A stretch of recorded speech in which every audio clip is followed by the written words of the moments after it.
네, 빌립보서 3장 16에서 19절까지 제가 먼저 봉독하고 여러분이 하시고 하겠습니다. 오직 우리가 어디까지 찾으셨죠? 네. 예, 오직 우리가 어디까지 이르렀든지 그대로 행할 것이라.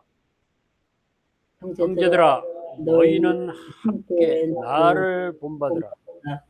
그리고 너희가 우리를 본받은 것처럼 눈여겨보라. 그와 같이 행하는 것을 눈여겨보라. 내가 여러 번 너희에게 말하였거니와 이제도 눈물을 흘리며 말하노니 여러 사람들이 그리스도의 십자가의 원수로 행하느니라. 그들의 마침은 멸망이요 그들의 신은 배요 그 그 영광은 그들의 부끄러움에 있고 땅의 일을 생각하는 자라. 네, 여기까지 오늘 하겠습니다.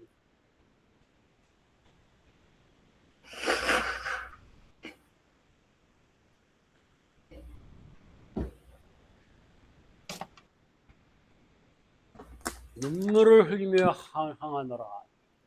어디에 이르렀든지 그대로 행하라고 했습니다. 자, 바울은 빌립보 교회에 이미 구원을 완전히 이루었다고 하는 자들이 꽤나 있었던 것 같습니다. 그래서 그냥 지나갈 수는 없었던 것이죠. 그래서 바울은 그들을 향해서 정말 그들이 자기 동족이었으니까요. 본인이 주님을 만나고 돌아섰을 때 주님이 보게 하신 자신의 모습, 자신이 바리새인 중에 바리새인이요 정말 히브리인 중에 히브리인, 율법으로는 흠이 없는 자로 그렇게 살아왔던 자신을 돌아보았을 때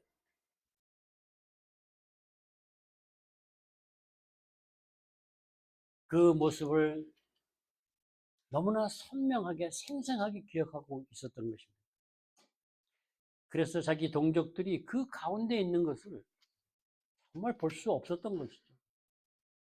눈물을 흘리며 말을 한다. 정말 눈물과 통곡 속에 기도하고 바울은 말해주고 있는 것입니다. 제발 그 원수 같은 짓거리 좀 그만두고 그런 거 보지 말고 나를 좀 보라고 하는 것입니다. 바울이 자신을 보라고 하는 것이겠습니까? 우리 주 예수 그리스도를 좀 바라보라고 애원하는 것이죠. 그러면서 바울은 빌립보 성도들에게 형제들아라고 합니다. 다른 표현을 다른 호칭으로 부를 수도 있었겠죠. 바울이 형제들아라고 부를 때는 자기의 사도, 자기의 특권, 자기의 권위를 가지고 부르는 것이 아닙니다. 너희나 나나 통일한 주님을 바라보는 자들인데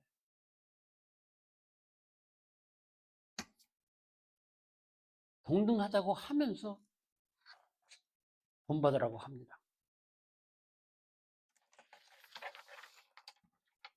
왜일까요? 우리가 본을 받는다고 했을 때 이 본을 우리가 모범이 되라고 하지 않습니까? 그리고 닮아가라고 하지 않습니까? 저도 이름 가운데 범자가 있어가지고 아주 어려서 힘들었습니다. 이게 모범 범자거든요. 여기서 말하는 본이라는 겁니다. 그 이름의 뜻이 한자의 뜻이 제게 조금씩 영향을 미쳤기 때문에 어려서 한자를 배울 때 힘들었던 거죠. 그렇게 살아야 된다고 생각했으니까요. 그런데 오늘 여기서 본이라고 하는 것은 패턴입니다. 모델입니다. 우리가 요즘은 이거 이해하기 조금 쉬워요, 사실은. 왜냐하면 패턴사가 많지 않습니까? 옷을 만들 때 아니면 모든 것을 만들 때 패턴을 먼저 짭니다. 그림을 그립니다. 그리고 그대로 똑같이 만듭니다. 모방이 아닙니다. 본을 받으라는 것은 흉내내라는 것이 아니에요. 패턴사가 패턴을 써서 모델을 만들면 본을 뜨면 거기에 똑같이 만들어야 됩니다. 저는 그렇게 봅니다. 바울 자신을 본받으라고 한 것은 바울 자신이 아닙니다. 바울에게 남긴 하나님의 흔적, 예수 그리스도의 흔적, 예수 그리스도를 똑같이 닮아가야 된다고 얘기하는 것이지, 모습을 닮아라 흉내를 내라고 하는 말이 아니라는 겁니다. 그게 본입니다. 그러기 위해서 우리가 먼저 모방도 하고 흉내도 내고 따라가죠. 그러나 핵심은 똑같이 되라는 겁니다. 예수의 성품으로 예수의 인격을 화해해야 된다는 겁니다. 예수처럼 되어야 된다는 것이죠. 그래서 여기서 보는 분명하게 본문은 흔적이라고 말을 합니다. 하나님께서 바울 안에 남긴 흔적이에요. 하나님이 그리스도 안에서 역사하셔서 바울 안에 남긴 흔적은 예수입니다. 그것이 무엇이겠습니까? 하나님의 은혜요, 사랑이요, 예수 그리스도의 성품으로 만들어지고 예수를 닮아가게 만든 것이죠. 그리스도를 본받는 겁니다. 그리스도처럼 되는 겁니다. 참된 인간, 진실한 진짜 인간이신 인간의 본 모습인 예수 그리스도처럼 예수 그리스도를 닮아가라는 것이야. 그리고 그것이 우리가 계속 추구해야 된다고 바울은 말해준 겁니다. 근데 바울의 모습 속에 예수 그리스도의 흔적, 예수의 성품과 인격으로 형성한 하나님의 사랑, 그것이 있었다면 바울을 볼 수 있는 사람들은 좀 수월했을 텐데 보지 못한 사람들은 어떻게 합니까? 조금 어렵지 않겠습니까? 그래서 바울은 그대로 행하는 자들을 본받으라고 합니다. 바울이 염두에 둔 사람은 디모데나 에바브로디도였겠죠. 그들을 눈여겨보라는 것이었습니다. 또 빌립보 교인들은 예수 그리스도의 흔적이 있었던 자들이라고 봅니다. 그래서 바울은 너희들이 보면은 분별할 수 있다고까지 말해줍니다. 우리 서로 조금씩 그런 흔적들을 가지고 있습니다. 얼마나 많이 닮아갔느냐, 변했느냐, 성숙했느냐 차이가 있지 없는 자는 없을 것입니다.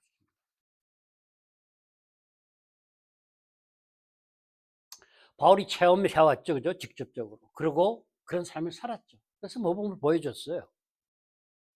그야말로 예수 그리스도로 믿음의 본질을 구체적으로 실천하고 사는 모범이 바울이었죠. 그리고 그 바울을 따라서 같이 예수 그리스도처럼 닮아가는 자들도 있었고요.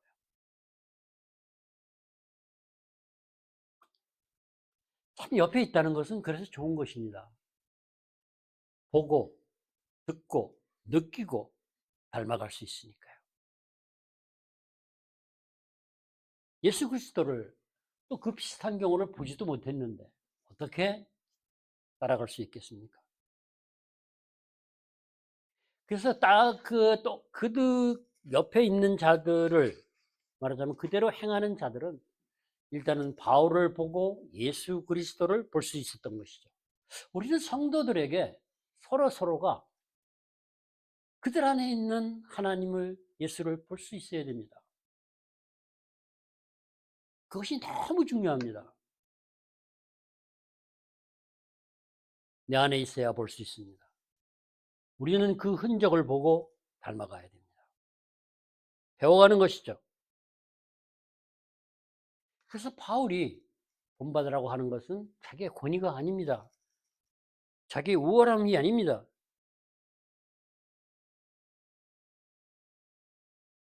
그것을 본받기 위해서 가장 중요한 것이 주님은 말씀하셨죠. 너희 마음에 이 마음을 품으라. 예수 그리스도의 마음이니 겸손이라 그랬습니다. 겸손이 왜 중요합니까? 남을 나보다 낮게 여긴다는 얘기는 그냥 존중해주고 끝나는 게 아니에요. 상대방에게 있는 나보다 나은 점, 장점, 은사 주신 은혜를 인정하고 받아들일 수 있기 때문에 그렇습니다. 그래서 겸손을 생명의 뿌리라고 하는 것입니다. 인정만 하고 거부하면 그것은 저에게 생명이 되지 않습니다. 그러나 그들에게 주신 하나님의 생명, 그들에게 있는 예수 그리스도의 흔적, 그 생명이 주신 은사, 은혜는 제게도 동일하게 필요한 것이기 때문입니다. 그래서 겸손하라는 겁니다. 남을 나보다 낮게 여기라는 겁니다. 내게 유익하기 때문에. 거부하면 아무 유익이 없습니다.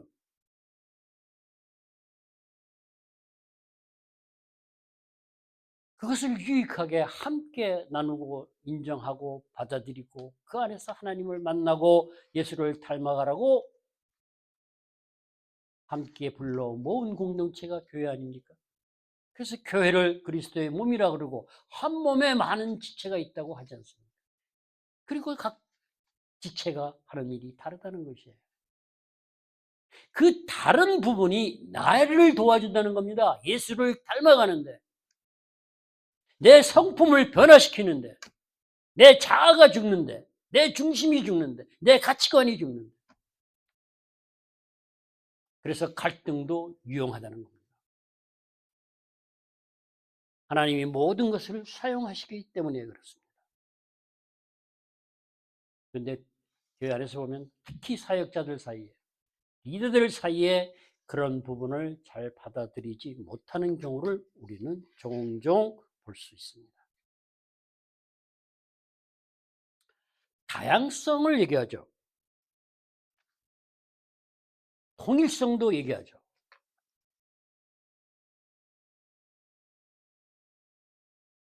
다양성 가운데 통일해야 되고 통일성 가운데 다양해야 된다는 겁니다. 그런데 다양성을 인정만 하고 그대로 통일성을 유지한다면 글쎄요. 지체의 비유를 말씀하신 의미가 있을까요?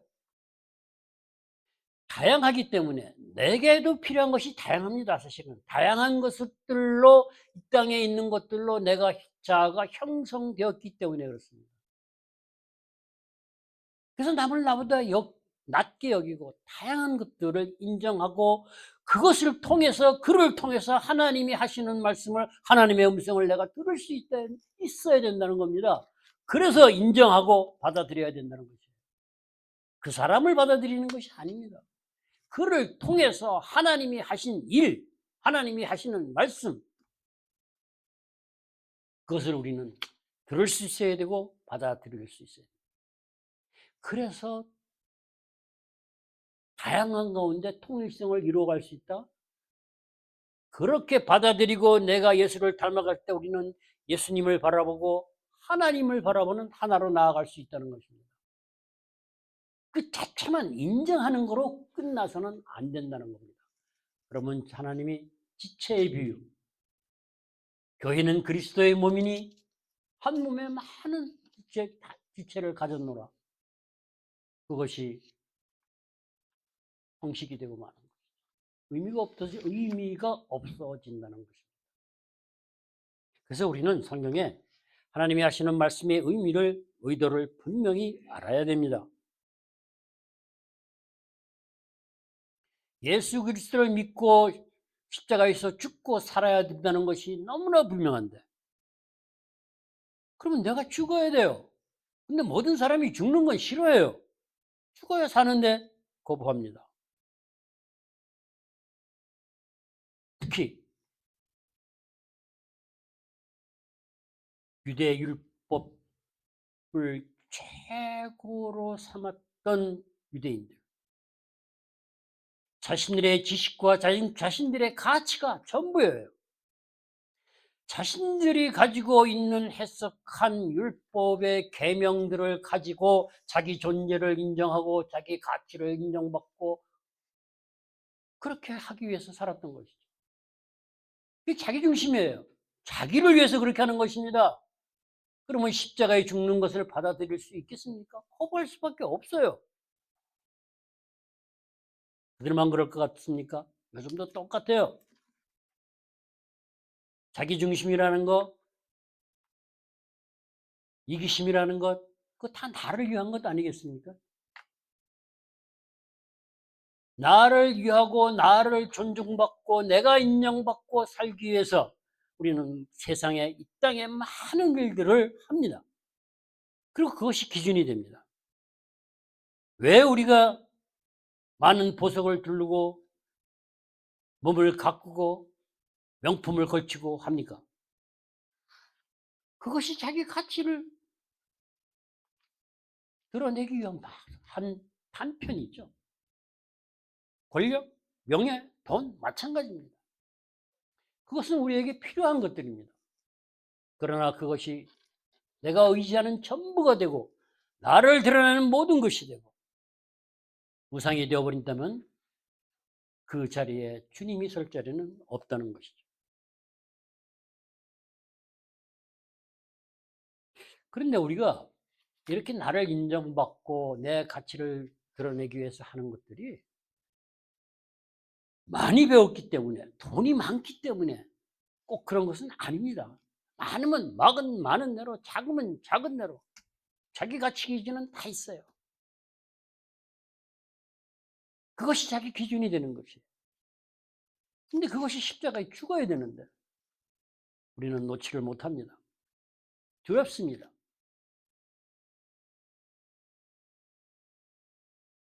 십자가에 죽으면 사는데 산다는 것이 불투명하기 때문에 그렇습니다. 땅의 것을 바라보면 그렇습니다.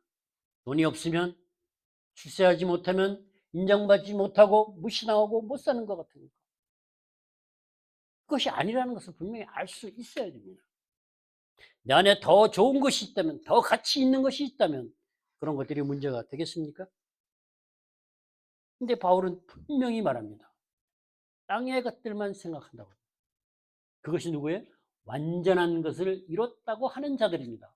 구원을 완전히 이루었으니까 구원에 대해서는 더 이상 생각할 게 없어요. 그러니까 땅의 것만 생각하는 거죠. 여기서 생각한다고 하는 것은 마음이 가 있는 거예요. 마음이 기울어져 있는 거예요.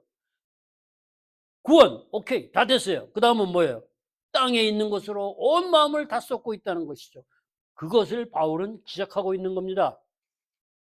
땅의 일에 계속적으로 마음을 쏟고 끊임없이 생각하고 있다는 얘기입니다. 우리가 무엇을 생각하느냐는 아주 중요합니다. 그것을 바울은 분명히 말합니다. 멸망이라고 합니다. 영원한 멸망으로 가는 길이라는 것입니다. 그 뿌리는 교만입니다. 그래서 교만은 멸망의 뿌리가 되고 겸손은 생명의 뿌리가 되는 것입니다. 세상 일에 몰두하고 마음을 쏟으면요. 교만이 뿌리 잡고 그 안에 교만을 자리 잡게 해버리면 겸손은 자리 잡을 수가 없어요. 그 교만의 중심은 납니다. 그리고 우리가 삶 가운데 나라는 말이 많이 나오면 우리는 심각하게 교만을 생각해 보아야 합니다. 그것도 보이지 않는 교만이 더욱 문제입니다. 나는 아니라고 하지만 내 산에 숨어서 겸손을 가장한 보이지 않는 교만, 내 숨어있는 자아 속에 꽁꽁 숨어 속에 들어있는 것을 우리는 말씀 안에서 성령님의 도움으로 처리해야 합니다. 그때 주어지는 것이 겸손입니다.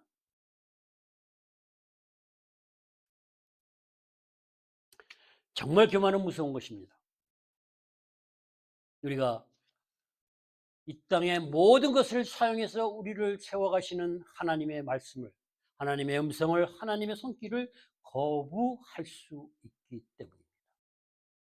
그러면 우리 안에 생명이 자라갈 수 없습니다. 왜?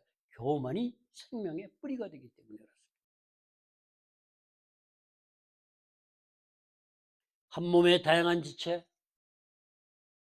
하나님은 세상의 이 어떤 것들도 우리를 예수 그리스도를 닮아가기 위해서 우리 하나님의 형상으로 회복시키기 위해서 사용하신다고 했는데 그러기 위해서 더더욱 불러 모아서 공동체를 만들어서 교회를 세우고 그 안에서는 더더욱이 그렇게 하라고 하셨음에도 불구하고 교회 안에서마저 인정만 하고 받아들이지 않는다면 하나님의 음성을 안 듣는다면 듣기를 거부한다면 우리가 어떻게 닮아갈 수 있겠습니까? 그것은 결국 우리는 구원이 완성됐다고 나 세례 받았으니까 교회 안에 있으니까 다 되었다고 생각하고 이 땅에 주시는 축복만 세상만 바라보고 가는데 거기에 겸손이 어디 자리 잡을 수 있겠습니까? 그것이 자라가는 것은 교만입니다. 나도 모르게 자라갑니다. 그래서 내가 중심이 됩니다. 내가 중심이 되고 내가 먼저가 되면 상대방 말 안 듣지 못합니다. 하나님이 아무리 그 사람을 통해서 얘기해도 안 듣습니다. 그래서 무서운 겁니다. 우리는 지체의 비율을 바르게 알고 우리 마음을 세상에 두는 것이 아니라 여전히 구원은 완성되지 않았기 때문에 구원을 이루어 가는데 예수를 닮아가는데 하나님의 형상으로 회복되어 가는데 모든 마음과 뜻을 다해야 된다는 것입니다. 그래야 된다고 바울은 자기 동족들한테 심한 말을 해가면서까지도 얘기하는 겁니다. 제발 좀 돌아서라고. 너네 멸망으로 죽어가는 길인데 내가 돌아보지 않은 내 동족도 아니고 내 형제도 아니라면 내 마음이 아파야 할 이유가 없겠죠. 그러나 바울의 입장에서는 내 형제요 내 동족인 그냥 동족이 아니라 형제라고 했습니다. 죽어가는 내 형제, 죽어가는 내 부모, 내 자식을 보면은 내 마음이 어떻게 얼마나 아프겠습니까? 우리는 하나님의 주시는 그 마음을 가지고 믿지 않는 자, 세상 일만 바라보고 마음이 기울어져 있는 교만한 자, 교만한지도 모르고 보이지 않는 교만 속에서 자기중심적으로 나를 위해 살아가는 수많은 사람들이 있습니다. 그들을 향해서 눈물로 기도하는 오늘의 기도 시간이 되었으면 정말 좋겠습니다. 평소에도 마찬가지죠. 아파할 수 있어야 됩니다. 아픕니다. 분노가 아닙니다. 화가 아니에요. 바울이 말하는 것은. 통곡하는 겁니다. 제발 돌아서라고.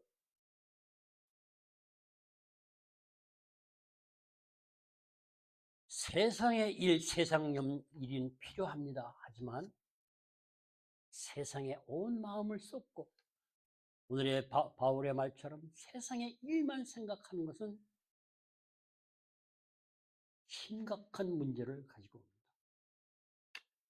그래서 우리는 분명히 생각해야 됩니다. 구원은 정말의 아버지 앞에 갔을 때 완성되는 것이다. 우리는 열심히 구원을 이루어 가는데 다름질해야 된다. 온 힘을 다 쏟아야 된다는 것입니다. 우리 달리기 위해서 골문에 들어갈 때 어떻게 합니까? 전력을 다하지 않습니까? 우리가 그렇게 주님을 따라가는데 전력을 다하고 있는가 돌이켜보아야 합니다. 엉뚱한 세상이래. 세상 일은 열심히 살아야 됩니다. 하늘에 속한 자로 이 땅에 살면서 이 땅도 열심히 살아야 됩니다. 구원을 이루어가기 위해서는 하나님의 모든 것을 이 땅에 있는 것을 사용하시기 때문입니다. 세상 대충 살 수 없습니다. 갈등, 고난 직면해야 됩니다. 피해가면 안 됩니다. 나를 만들어가는 예수를 닮아가게 하는 나를 성숙하게 하는 도구로 사용하시기 때문에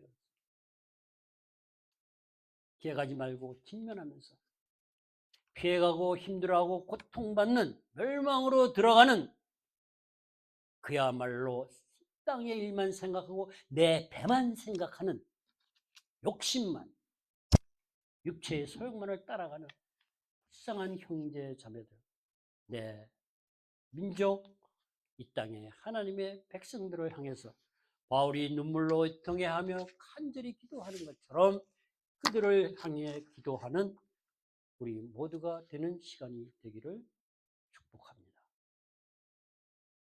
특히 지체는 그렇습니다. 교회 안에는 더더욱 그렇습니다. 그 누구를 통해서 어린아이를 통해서도 하나님은 말씀하실 수 있기 때문입니다. 사람을 통해서 하는 하나님의 음성 사운드가 소리가 들려옵니다. 직접적으로 하시는 말씀들은 소리보다는 내용과 뜻과 마음과 행위가 행동행함이 저에게 다가옵니다. 모두가 필요합니다. 하나님의 임재 가운데, 하나님의 그 세미한 음성 가운데 그 사랑이 충만한 기도에 되시기를 간절히 소망하고 축복합니다. 기도하시기 시작하겠습니다. 잠깐 제가 기도하고 마칠까요? 아버지 하나님 감사합니다. 오늘 기도하는 이 시간 바울이 자기 동족을 형제라고 부르면서 멸망 가운데 구원이 완전하게 되었다고 생각하며 이 땅의 것들만 생각하고 사는 그 멸망의 길을 들어선 자매들을 향해서 눈물로 기도하며 애통해하는 그 마음으로 우리 형제 자매를 우리 이웃을 통해서 아직도 주님과 떨어져 있는 가족이나 형제들 모든 이들을 위해서 기도하는 시간이 될 수 있도록 아주 강한 기도의 영을 부어주시옵소서. 악한 것 물리치고 주님 안에서